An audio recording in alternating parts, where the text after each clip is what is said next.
Life after divorce, part 4, your extended family. So your extended family may have questions, right? They may have the best intentions, right? They want to make this easy. They may be shocked. They want to make it easy for you when they hear of what you're going through. But please be aware, what you're going to receive are a lot of their opinions. And I'm going to tell you something was shocking. What's shocking is that they will build their own story. They'll tell themselves that that story about your marriage was the truth, and then they'll spread it around to other people. So be very careful about what you tell people as far as your marriage and your relationship and your divorce. Now, see, I'm going to be honest with you.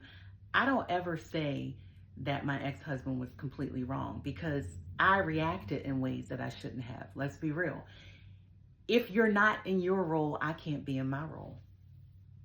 And so the way that I reacted to some situations may not have been the best, but there's nothing I can do to go change that. And I was reacting to the situation and stress and pressure that I was under at that time.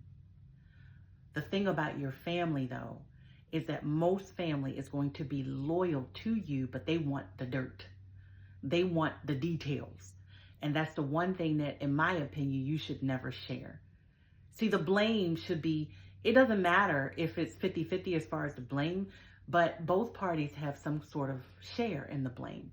Like I said, I may not have been the one to walk out, but I didn't react to every situation the way I should have. If I want to be honest with myself, and if you want to be honest with yourself too, you may not react to every situation in a way that encourages growth in your marriage, okay? And so we both bear some of the blame.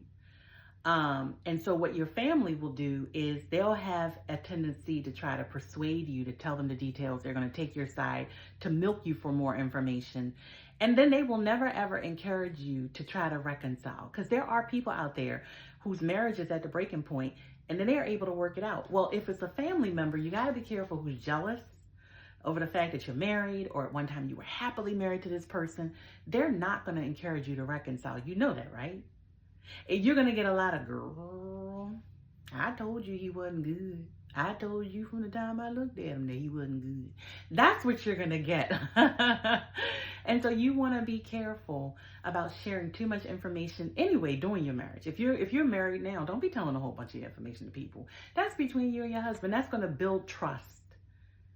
You know, and that's going to strengthen your marital relationship.